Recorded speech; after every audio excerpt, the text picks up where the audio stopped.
Hello again everybody, Sci-Fi Guy 86 here, Sci-Fi Guy's Minecraft channel. We're going to go ahead and move back to our Redstone Basics, Episode 4.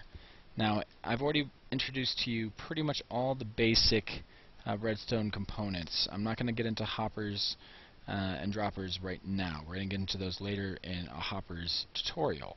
But for right now, we're going to get into a little more complicated versions of Redstone interaction, okay? So, first off, I already showed you a little bit of how when you have a power, say redstone torch, and it's powering a redstone dust, it goes up a block, and it turns off its neighbor torch, and that's called an inverter, okay? So if you ever need to invert power to be on when it's off and off when it's on, that's what you do.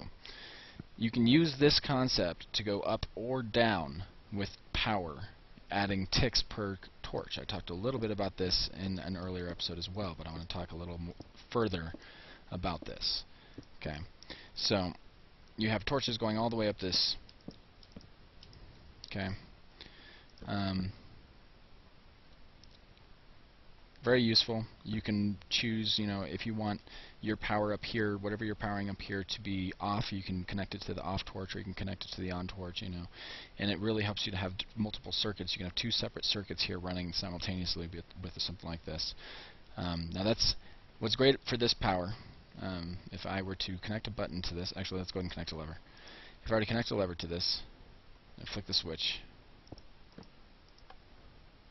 they switch spots. That one turns off, that one turns on, off, so forth up the tower. Okay, so that's a really awesome way of traveling power upwards.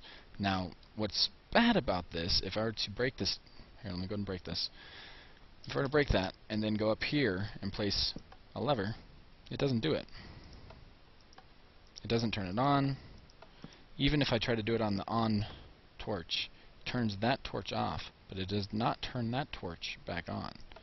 See that? Because it still has the torch underneath it keeping it off. So this works only for traveling power up. If you want to do a very easy, there's a couple different ways to travel power upwards. Okay, one way that a lot of people use, that is actually probably the fastest way of traveling power up, is a glowstone tower, or staircase, I guess.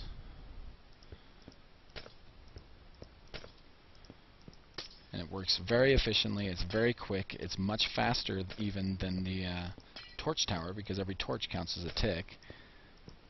This is actually very quick. It's instantaneous. Now, let me see here. I'm going to have to put a button on, or a lever on this one. Power that. It travels up the torch, or it travels up the glowstone, because glowstone is not a solid block. It is counted as a invisible block, or half a block, I can't remember. Same thing as like ladders and stuff. It allows you to walk through it. It's the same reason we were able to use glowstone for X-ray machines, because it isn't seen as a full block. It also works with redstone, same way as I think slabs do on PC, but they don't yet on Xbox. But for now, this is what we can do on both, is glowstone. Okay. Now there's another way to do the down current, because this works for up or down. If I were to go turn this off and then go up top here, can I put a lever? Nope, I can't.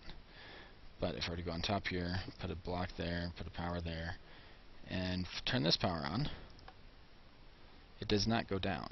See that? It only works for going up. Again, so if you want to go down, the best way to do that is with torches.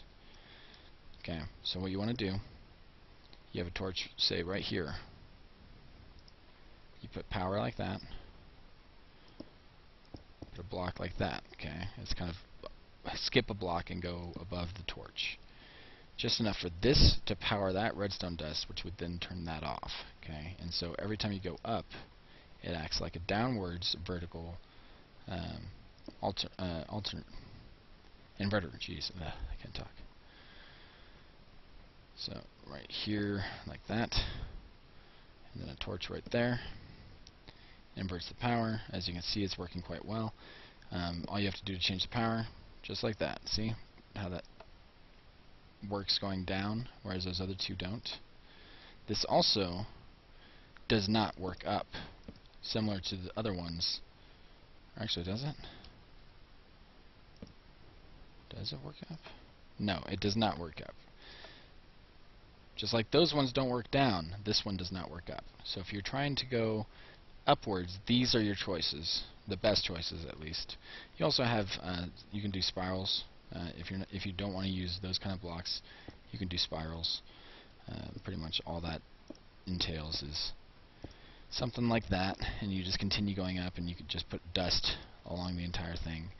Problem with this and with the glowstone tower is that this here is limited to 15 blocks. You can only go 15 distance with redstone dust before needing to run into a torch or a repeater or something else to kind of break the current and reset the current to a strong current.